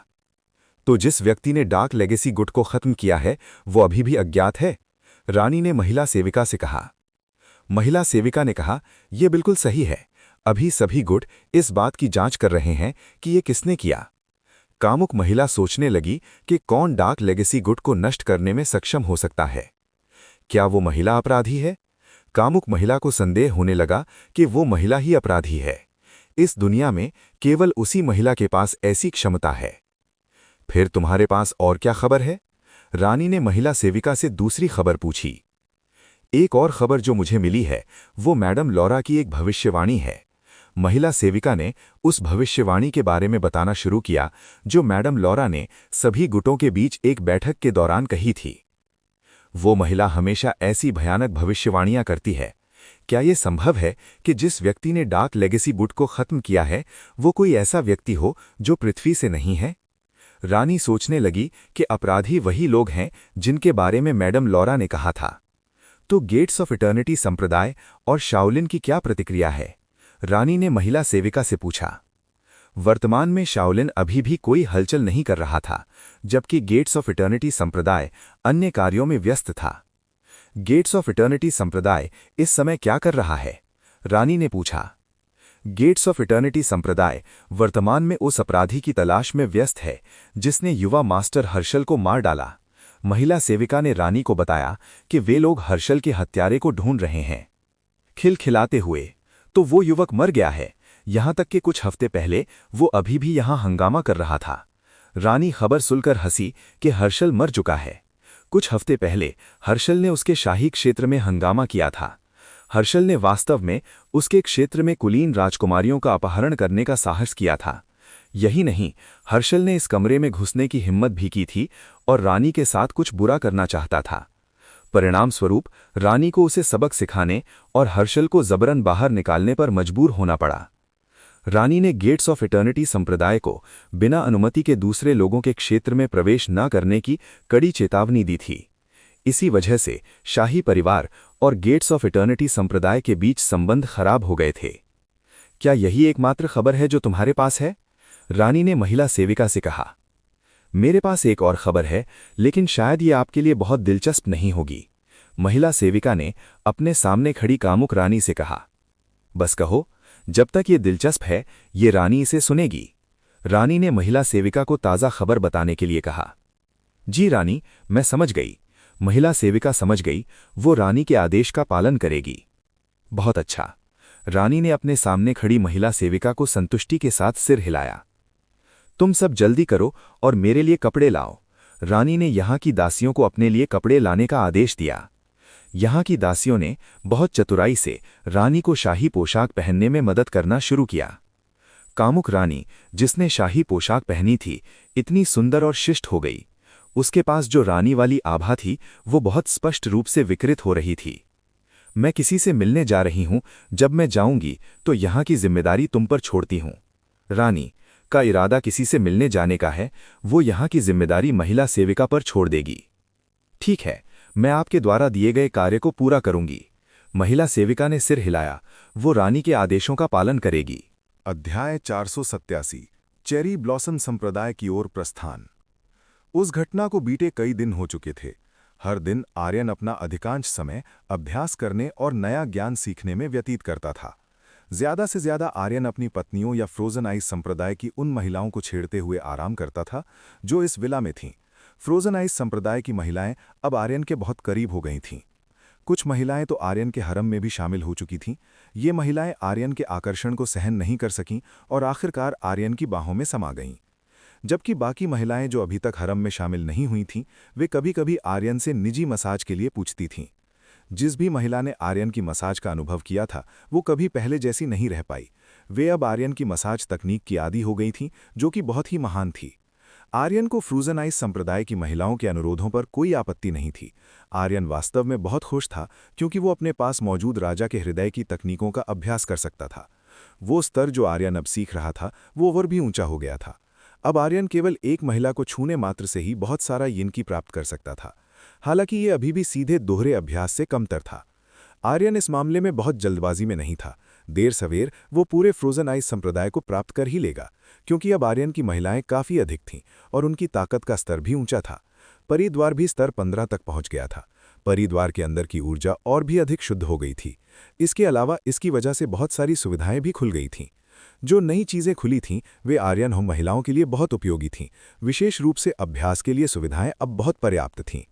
सुविधाओं के अलावा कई संसाधन और कलाकृतियां थीं जो आर्यन ने प्राप्त की थीं। आर्यन ने इसे केवल अपने तक ही सीमित नहीं रखा। उसने अपने पास मौजूद संसाधनों को महिलाओं के साथ साझा किया। उसके साथ आर्यन और महिलाएं आसानी से अपना स्तर बढ़ा सकते थे।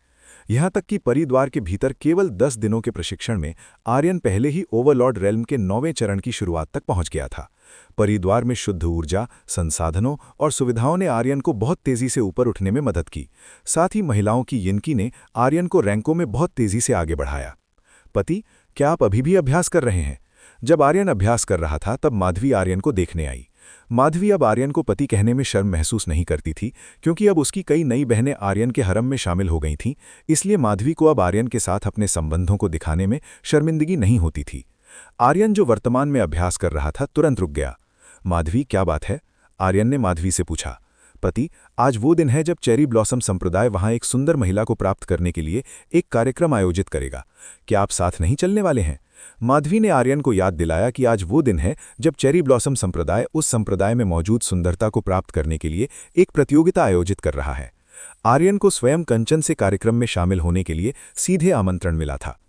मैं इसके बारे में लगभग भूल ही गया था। आर्यन इसके बारे में लगभग भूल ही गया था। वो इतनी मेहनत से प्रशिक्षण ले रहा था कि भूल गया कि आज उसका कंचन के साथ चेरी ब्लॉसम संप्रदाय जाने का समय तय था। मुझे याद दिलाने के लिए धन्यवाद। आर्यन ने खुद को याद दिलाने के लिए माधवी को धन्यवाद दिया। आपका स्वागत है। माधवी आर्यन को देखकर धीरे से मुस्कुराई। माधवी जानती थी कि आर्यन इसे जरूर भूल गया होगा, इसीलिए वो आर्यन को याद दिलाने आई थी। माधवी अब एक बहुत ही विचारशील पत्नी बन गई थी। उसने आर्यन को इस तरह के मामूली मामलों के बारे में भी याद दिलाया। आर्यन ने अभ्यास करना बंद कर दिया। वो माधवी की ओर चला। आर्यन ने अपना चेहरा करीब लाया और माधवी को चूमना शुरू कर दिया। माधवी काफी हैरान थी जब आर्यन ने उसे चूमा। पल भर में माधवी उस चुंबन में डूब गई जो उसने आर्यन के साथ साझा किया था। कुछ मिनटों के बाद आखिरकार आर्यन ने माधवी को चूमना बंद कर दिया। ये तुम्हारे लिए एक उपहार है, अलविदा। माधवी को चूमकर संतुष्ट होने के बाद आर्यन तुरंत परिद्वार से बाहर निकल गया। हे भगवान, पति बस और भी साहसी बनते जा रहे हैं। माधवी को लगा कि आर्यन और भी निडर होता जा रहा है। बहन अवनी, क्या आर्यन को चेरी ब्लॉसम संप्रदाय जैसी जगह पर जाने देना ठीक है? तुम्हें इसके बारे में चिंता करने की जरूरत नहीं है। इसके बजाय ये आर्यन के लिए बहुत अच्छी जगह होगी। अवनी माधवी के बगल में प्रकट हुई। अवनी ही वो महिला थी जिसने माधवी को आर्यन को चेरी ब्लॉसम संप्रदाय के कार्यक्रम के बारे में याद दिलाया। अवनी की इच्छा बहुत सरल थी। वो चाहती थी कि आर्यन वहां जाए और देखे कि क्या वहां कोई ऐसी महिला है जिसे हरम समूह में शामिल किया जा सकता है। इस तरह परिद्वार का स्तर तेजी से बढ़ेगा। परिद्वार का स्तर जितनी तेजी से बढ़ेगा, उतनी ही तेजी से सभी कोई अपनी साधना को बढ़ा पाएंगे। जब आर्यन परिद्वार से बाहर आया तो वर्तमान में बैठक कक्ष में रीना और माधुरी थीं। दोनों महिलाएं किसी बात पर चर्चा कर रही थीं। रीना और माधवी ने तुरंत अपना ध्यान आर्यन की ओर लगाया, जो अभी अभी प्रकट हुआ था। पति, रीना और माधवी ने तुरंत आर्यन को पुकारा। तुम दोनों क्या कर रही हो? आर्यन ने रीना और माधवी से पूछा। हम अभी साधना के मुद्दों पर चर्चा कर रहे हैं, माधवी ने आर्यन के सवाल का जवाब दिया। अभी माधवी और रीना साधना के संबंध में अपने अनुभवों का आदान प्रदान कर रही थीं। आर्यन, क्या तुमने अभ्यास पूरा कर लिया? खुद पर बहुत ज्यादा दबाव मत डालो। रीना ने आर्यन से कहा कि वो बहुत कठिन प्रशिक्षण न ले। प्रिय शिक्षिका रीना, चिंता न करें, मैं खुद को मजबूर नहीं करूंगा, आर्यन ने रीना के सवाल का जवाब दिया। जब आर्यन ने उन्हें शिक्षिका कहा तो रीना अभी भी शर्मिंदा दिखीं। भले ही वे अब पति पत्नी थे, आर्यन अभी भी अक्सर उनके लिए ऐसे शर्मिंदा करने वाले शब्दों का उपयोग करता था। पति, क्या आप जाना चाहते हैं? माधवी ने आर्यन से पूछा। हाँ, मैं एक कार्यक्रम में शामिल होने के लिए चेरी ब्लॉसम संप्रदाय जाना चाहता हूँ। आर्यन ने माधवी को बताया कि वो कहाँ जा रहा है। चेरी ब्लॉसम संप्रदाय? ओह, ये वही जगह है जहां से बहन कंचन आई है ना? माधवी ने आर्यन से पूछा। आर्यन ने माधवी की ओर सिर हिलाया। माधवी तुरंत धीरे से मुस्कुराई जब उसे ये पता चला। तो बाद में जब आप घर आएं तो एक नई महिला लाना न भूलें, माधवी ने छेड़ते हुए कहा। माधवी पहले से ही जानती है कि चेरी ब्लॉसम संप्रदाय कैसा लगता है। वहां एक ऐसा संप्रदाय है जो दोहरे अभ्यास की तकनीकों का विकास करता है। वहां निश्चित रूप से बहुत सारी सुंदर महिलाएं होंगी जो कंचन की तरह बहुत आकर्षक हैं। अगर आर्यन ऐसी जगह गया तो वो बहुत तेजी से चेरी ब्लॉसम संप्रदाय में मौजूद नई सुंदरता के साथ उलझ जाएगा। आर्यन माधवी को देखकर बस शर्माते हुए मुस्कुराया। ऐसा लगा जैसे माधवी ने अनुमान लगा लिया था कि आर्यन के मन में क्या है। मैं पहले जा रहा हूं, अलविदा। आर्यन तुरंत इस विला से निकल गया। वो तुरंत चेरी ब्लॉसम संप्रदाय की ओर चल दिया, खिलखिलाते हुए।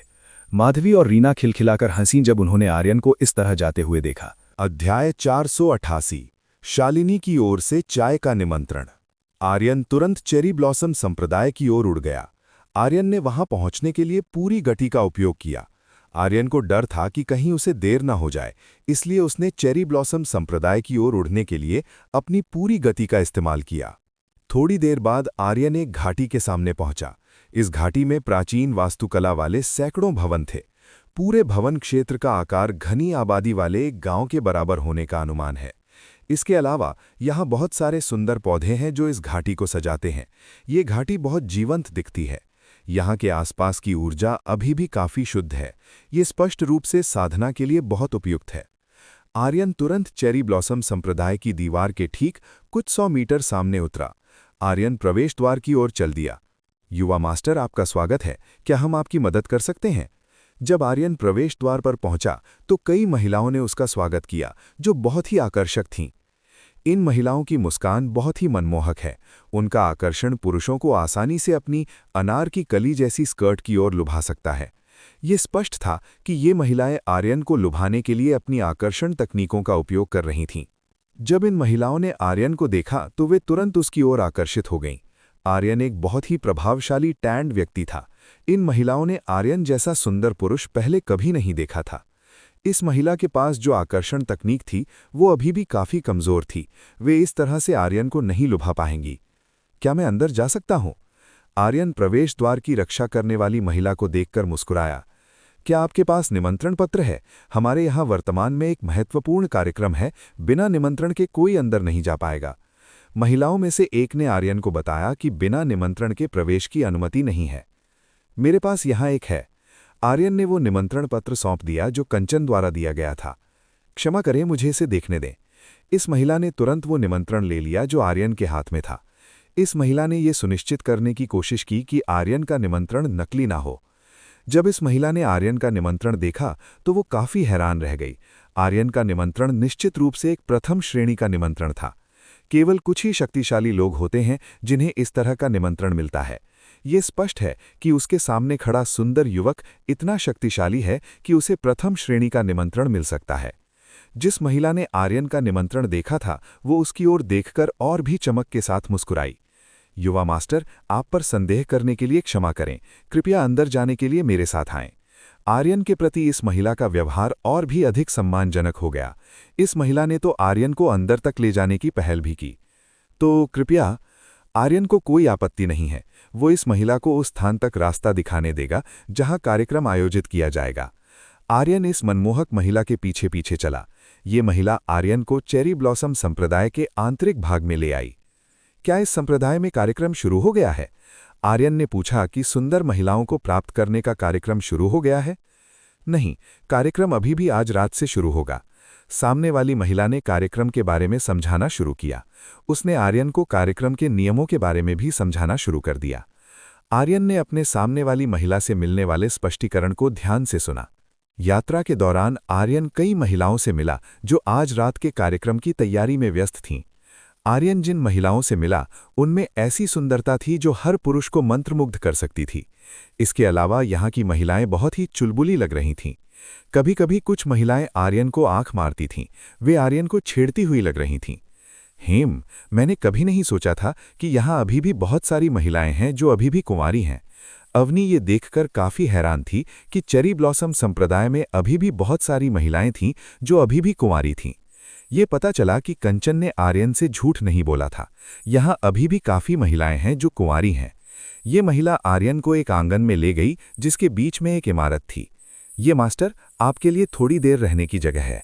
यदि आपको मदद की जरूरत है तो आप वहां मौजूद महिला को मदद के लिए बुला सकते हैं।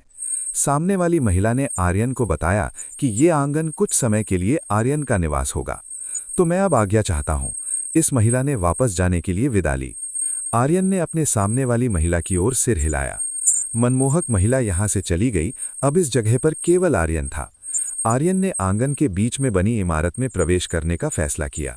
सुंदर महिला प्राप्त करने का कार्यक्रम शुरू होने से पहले आर्यन साधना पर वापस लौटना चाहता था। जब आर्यन इमारत में दाखिल हुआ तो उसने देखा कि वहां एक सुंदर और मनमोहक महिला बैठी साधना कर रही है। ये देखकर आर्यन ने तुरंत इमारत के अंदर कदम रखना बंद कर दिया। रुको, क्या ये जगह मेरी नहीं है? अंदर एक महिला क्यों है? क्या पिछली महिला ने मुझे गलत जगह दे दी है? आर्यन को संदेह होने लगा कि उस महिला ने उसे गलत जगह दे दी है। तुम्हें क्या हुआ है जो मेरी साधना में बाधा डाल रहे हो? एक सुंदर और आकर्षक महिला असंतुष्ट दिखती है जब कोई उसे परेशान कर रहा होता है। क्षमा करें, परंतु ये मेरे लिए अनुशंसित जगह है। आप अंदर क्यों हैं? आर्यन ने अपने सामने वाली सुंदर और आकर्षक महिला को बताया कि ये वही आंगन है जिसकी उसने महिला ने अभी सिफारिश की थी। साधना कर रही महिला ने अपनी आंखें खोलीं। जब उसने अपनी आंखें खोलीं तो उसने पाया कि दरवाजे के बाहर खड़ा व्यक्ति चेरी ब्लॉसम संप्रदाय के शिष्यों में से एक नहीं था। तुम कौन हो? कमरे में मौजूद महिला ने तुरंत आर्यन से पूछा। मैं आर्यन हूं। मैं यहाँ इस संप्रदाय में एक कार्यक्रम में शामिल होने आया हूं। आर्यन ने इस महिला को बताया कि वो कौन है। चूंकि ये महिला आर्यन के प्रति काफी मित्रवत थी, इसलिए आर्यन भी इस महिला से बात करते समय काफी मिलनसार था। मुझे समझ में आ गया। ऐसा लगता है कि हमारे संप्रदाय की महिला शिष्या ने तुम्हें गलत जगह दे दी है। इस महिला ने अनुमान लगा लिया था कि आर्यन को उस महिला शिष्या ने गलत जगह दे दी थी जिसने आर्यन को इस आंगन में भेजा था। मेरा नाम शालिनी है। मैं इस संप्रदाय में एक एल्डर हूं। शालिनी ने आर्यन को अपना परिचय दिया। आर्यन को एक बार लगा कि वो इस महिला से तब मिला था जब वो प्राचीन विरासत स्थल में प्रवेश करने के तरीके पर चर्चा करने के लिए आवास पर था। ये पता चला कि ये महिला उन एल्डरों में से एक थी जो कंचन के साथ रही थीं जब वे प्राचीन विरासत स्थल में रहे थे। देवी शालिनी, आपको परेशान करने के लिए क्षमा करें। मैं लॉज के लिए एक नया आंगन खोजने जाऊंगा। चूंकि ये जगह शालिनी की है, इसलिए आर्यन अपने रहने के लिए एक नया आंगन खोजेगा। एक मिनट रुको, तुम इतनी जल्दी में क्यों हो? चलो बैठते हैं और पहले चाय पीते हैं। शालिनी ने आर्यन को साथ बैठकर चाय पीने के लिए आमंत्रित किया। अध्याय 489। मेरे पति को छेड़ने के लिए तुम बहुत बहादुर हो। ठीक है, मुझे कोई आपत्ति नहीं है। आर्यन ने सुंदर और आकर्षक महिला के नेक इरादों को नहीं ठुकराया। वो इस महिला की इमारत के अंदर चला गया। ये पहली बार था जब आर्यन को किसी महिला ने चाय पीने के लिए आमंत्रित किया था, इसीलिए वो आजमाना चाहता था कि एक सुंदर और आकर्षक महिला के साथ चाय पीना कैसा होता है। आर्यन शालिनी के ठीक सामने बैठ गया। ऐसा हुआ कि शालिनी के सामने एक गोल मेज थी जो बहुत बड़ी नहीं थी। शालिनी फर्श से उठने लगी। उसने चाय बनाने के लिए चायदानी उठाई। शालिनी ने इस कमरे में मौजूद एक अगरबत्ती भी जलाना शुरू कर दिया। एक बहुत ही विशिष्ट सुगंधित खुशबू इस कमरे को घेरने लगी। शालिनी द्वारा चुनी गई खुशबू सांस लेने में बहुत ताज़ा थी। यहाँ चाय है। थोड़ी देर बाद शालिनी चाय के 2 कप लेकर लौटी। धन्यवाद। आर्यन शालिनी की ओर से मिली दयालुता के लिए आभारी है। तो आर्यन, तुम्हें यहाँ क्या लाया? क्या तुम यहाँ इसीलिए आए हो क्योंकि तुम आज रात एक सुंदर महिला का दिल जीतने के कार्यक्रम में रुचि रखते हो? शालिनी ने आर्यन से पूछा। ये पूरी तरह से गलत नहीं है। मैं यहाँ सिर्फ ये देखने आया हूँ कि इस संप्रदाय में किस तरह के कार्यक्रम होते हैं। अगर ये दिलचस्प हुआ तो शायद मैं शामिल हो जाऊंगा। आर्यन पहले ये देखना चाहता था कि कार्यक्रम कैसा है। अगर वास्तव में कोई ऐसी महिला हुई जिसने उसे आकर्षित किया तो आर्यन शायद भाग लेगा। फूफू फूफू, तुम भाग्यशाली हो। इस साल कई सुंदर कुमारी लड़कियां हैं जिनके लिए लड़ाई होगी, इसीलिए हमारे निमंत्रण में इतने सारे लोग शामिल हो रहे हैं। तुम भी उस लड़की को देखते ही तुरंत आकर्षित हो जाओगे। शालिनी ने आर्यन को बताया कि आज रात कार्यक्रम में लड़कियां दिखाई देंगी। सही है, अगर ऐसा है तो शायद मैं आऊँगा। हे। आर्यन शालिनी को देखकर मुस्कुराया। उसके सामने वाली महिला के साथ घुलना मिलना बहुत आसान है। ये कोई अजीब बात नहीं है कि चेरी ब्लॉसम संप्रदाय के नश्वर दुनिया के अमीर परिवारों के साथ कई संबंध हैं। शालिनी भी आर्यन को देखकर मुस्कुराई। शालिनी सुंदर आर्यन की ओर और भी अधिक आकर्षित होने लगी। शर्माओ मत, चलो पीते हैं। मुझे आशा है कि तुम्हें मेरे द्वारा बनाई गई चाय पसंद आएगी। शालिनी ने आर्यन को अपने द्वारा बनाई गई चाय पीने के लिए आमंत्रित किया। ठीक है। आर्यन ने अपने सामने रखी चाय पीनी शुरू की। जब आर्यन ने शालिनी द्वारा बनाई गई चाय पी तो उसे इस चाय में कुछ अजीब महसूस हुआ। क्या बात है, क्या तुम्हें मेरे द्वारा बनाई गई चाय पसंद नहीं आई? आर्यन को केवल थोड़ा पीते हुए देखकर शालिनी ने तुरंत आर्यन से पूछा। नहीं, ये स्वादिष्ट है। आर्यन शालिनी को देखकर कुटिलता से मुस्कुराया। शालिनी ने अपने सामने के ग्लास में रखी चाय पीनी शुरू की। अपने हाथ के ग्लास में चाय पीते समय शालिनी बिल्कुल भी हिचकिचाती हुई नहीं लग रही थी। शालिनी और आर्यन ने अपनी बातचीत जारी रखी। शालिनी ने आर्यन की उत्पत्ति के बारे में पूछना शुरू किया। वो आर्यन के बारे में कुछ बहुत ही संवेदनशील चीज़ों के बारे में भी सोचने लगी। शालिनी ने आर्यन को अपनी बेदाग त्वचा दिखाने के लिए अपनी पहनी हुई गुलाबी पोशाक को नीचे तक खिसका दिया। ये स्पष्ट था कि शालिनी वर्तमान में अपने सामने मौजूद आर्यन को छेड़ने की कोशिश कर रही थी। ये सुंदर युवक मेरी ओर क्यों नहीं बढ़ रहा है? क्या इस युवक में जुनून नहीं है, या शायद वो एक नपुंसक है? शालिनी को आर्यन के बारे में बहुत अजीब महसूस होने लगा। भले ही उसने छेड़ने की कोशिश की थी और आर्यन को उत्तेजक पदार्थ दिया था, लेकिन किसी तरह आर्यन उसकी ओर नहीं बढ़ा। शालिनी को अपनी सुंदरता पर बहुत भरोसा था। वो अभी भी मानती थी कि वो आर्यन जैसे युवकों को आसानी से आकर्षित कर सकती थी। जब आर्यन को पता चलेगा कि शालिनी उसके बारे में क्या सोच रही है तो वो निश्चित रूप से खून की उल्टियां करेगा। आर्यन को पहले ही एहसास हो गया था कि शालिनी उसे विभिन्न तरीकों से छेड़ने की कोशिश कर रही थी। दुर्भाग्य से शालिनी ने जो किया उसका आर्यन पर बिल्कुल भी असर नहीं हुआ। ये देखते हुए कि आर्यन में कोई बदलाव नहीं हुआ है, शालिनी को आर्यन के खिलाफ एक आकर्षण तकनीक का उपयोग करने के लिए मजबूर होना पड़ा। आर्यन, मेरी तरफ देखो। शालिनी ने आर्यन को अपनी ओर देखने के लिए कहा। आर्यन ने शालिनी की ओर देखा। जब आर्यन ने शालिनी की ओर देखा तो उसे लगा कि कोई चीज़ उसकी आत्मा को सोखने लगी है। आर्यन को पूरा यकीन था कि यह महिला अपनी साधना की आकर्षण तकनीक का उपयोग करके उसे भ्रमित करने की कोशिश कर रही थी। ये देखकर आर्यन को लगा कि वो शालिनी के साथ खेलना चाहता था। आर्यन उसके लिए शालिनी के इरादे देखना चाहता था। आर्यन ने दिखावा किया कि वो शालिनी की आकर्षण तकनीक के प्रभाव में है। शालिनी ये देखकर बहुत खुश हुई कि आर्यन उसकी तकनीक के प्रभाव में आ गया है। शालिनी ये सुनिश्चित करना चाहती थी कि वर्तमान आर्यन पूरी तरह से उसकी आकर्षण तकनीक के वश में हो गया है। आर्यन, तुम्हें क्या लगता है, क्या मैं सुंदर हूँ? शालिनी ने आर्यन से पूछा कि वो सुंदर है या नहीं। बेशक, तुम बहुत सुंदर हो। तुम आकाश में एक सुंदर देवी की तरह हो। आर्यन एक ऐसे व्यक्ति की तरह दिखने लगा जिसे नियंत्रित किया जा रहा हो। आर्यन के मीठे शब्द सुनकर शालिनी बहुत खुश हुई। सुंदर होने के अलावा ये पता चला कि आर्यन महिलाओं को लुभाने में भी बहुत माहिर था। इससे शालिनी आर्यन को और पसंद करने लगी। शालिनी फर्श से उठी। वो आर्यन के सामने गई। शालिनी ने आर्यन को नीचे फर्श पर दबाना शुरू कर दिया। शालिनी आर्यन के शरीर के ऊपर चढ़ गई। उसने अपनी उंगलियों से आर्यन के शरीर को छूना शुरू किया। तुम्हारी मांसपेशियां बहुत मजबूत हैं, मुझे ये पसंद है। शालिनी को आर्यन पसंद आया जिसकी मांसपेशियां मजबूत थीं। आर्यन के शरीर को छूने के अलावा शालिनी ने नीचे आर्यन के छोटे भाई को भी टटोलना शुरू कर दिया। जब शालिनी ने नीचे आर्यन की चीज़ को छुआ तो वो बहुत हैरान रह गई। पैंट में फंसे होने के बावजूद ये चीज़ बहुत बड़ी थी। अगर इस चीज़ को इसके पिंजरे से बाहर निकाला गया तो ये और भी बड़ी लग सकती है। शालिनी ये जानकर खुश थी कि आर्यन के पास इतनी बड़ी चीज़ है, इसे खाने में निश्चित रूप से मजा आएगा। आर्यन ने मुस्कुराते हुए देखा कि शालिनी क्या कर रही थी। ये महिला बहुत बहादुर थी। कड़क अचानक किसी ने कमरे का दरवाजा खोला। दरवाजा खोलने वाली व्यक्ति एक सुंदर, कामुक और बहुत ही आकर्षक महिला थी। दरवाजा खोलने वाली महिला कंचन थी। कंचन धीरे से मुस्कुराई जब उसने आर्यन और शालिनी को इतनी अंतरंग स्थिति में देखा। शालिनी बहुत हैरान हुई जब उसने कंचन को अपनी इमारत में घुसते देखा। संप्रदाय प्रमुख, आप यहाँ क्यों हैं? शालिनी कंचन से बात करते समय थोड़ा हथलाने लगी। शालिनी, तुम मेरे पति को छेड़ने के लिए बहुत बहादुर हो। क्या तुम अब एल्डर नहीं बने रहना चाहती? कंचन ने तुरंत शालिनी को चेतावनी दी कि वो आर्यन को परेशान ना करे। शालिनी बहुत हैरान हुई जब उसने संप्रदाय प्रमुख कंचन को ये कहते सुना कि उसके नीचे मौजूद युवक उनका पति है। शालिनी को उम्मीद नहीं थी कि इस सुंदर युवक का संप्रदाय प्रमुख के साथ संबंध होगा।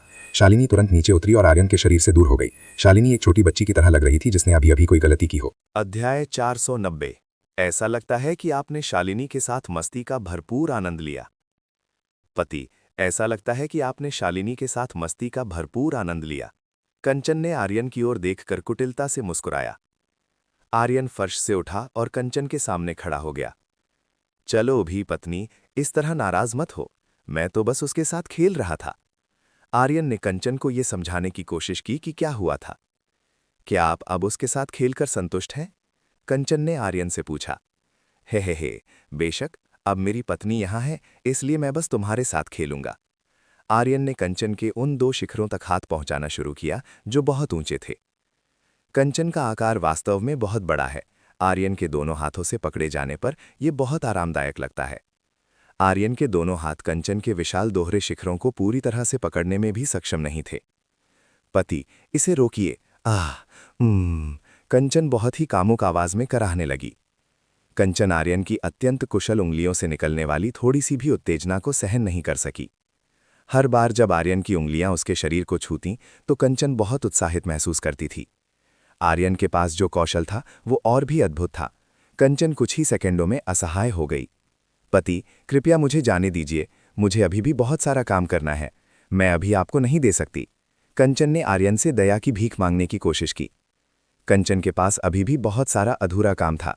अगर उसने इसे आर्यन के साथ मिलकर किया तो वह निश्चित रूप से इतनी थक जाएगी कि बिस्तर से उठ भी नहीं पाएगी। कंचन को आर्यन के साथ ऐसा करने के सुखद अनुभव पसंद आए होंगे।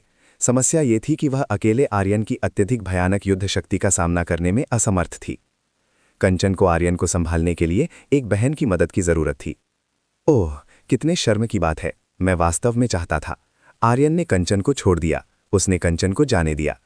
कंचन, जो अभी अभी आर्यन के दुष्ट पंजों से बची थी, उसने तुरंत अपने कपड़े ठीक किए।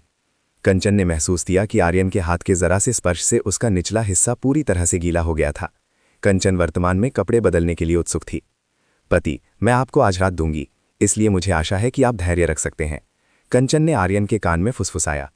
तुमने वादा किया है, बस ध्यान रखना अगर तुम आज रात भाग गई तो। आर्यन ने कंचन की कमर को अपनी बाहों में भर लिया। मैं तुम जैसे बड़े भेड़िए से कैसे बच सकती हूं? कंचन ने कामुक लहजे में कहा। शालिनी बहुत हैरान थी जब उसने आर्यन और संप्रदाय प्रमुख कंचन के बीच घनिष्ठ बातचीत देखी।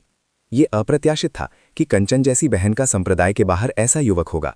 ये कुछ ऐसा था जिसकी शालिनी ने उम्मीद नहीं की थी। इन कुछ वर्षों के दौरान शालिनी ने कभी भी किसी पुरुष के साथ कंचन के किसी अफेयर के बारे में नहीं सुना था। ये अप्रत्याशित था कि आज शालिनी देखेगी कि कंचन का आर्यन जैसे बहुत युवा पुरुष के साथ संबंध था। संप्रदाय प्रमुख, आप यहाँ किस लिए आई हैं? शालिनी ने आर्यन और कंचन की ओर देखकर हल्का सा खांसा, जो एक दूसरे को छेड़ रहे थे। आर्यन और कंचन ने तुरंत शालिनी की ओर देखा। आर्यन और कंचन अपनी ही दुनिया में इतने खो गए थे कि वे दोनों भूल गए कि वर्तमान में शालिनी अभी भी बगल में थी। कंचन आर्यन के शरीर से दूर हट गई। वह सीधे शालिनी के सामने गई। शालिनी, तुम ऐसी जगह पर आराम करने के लिए इतनी साहसी कैसे हो गई? क्या मैंने तुम्हें आज रात के कार्यक्रम के लिए कुछ चीजें तैयार करने में मदद करने के लिए नहीं कहा था?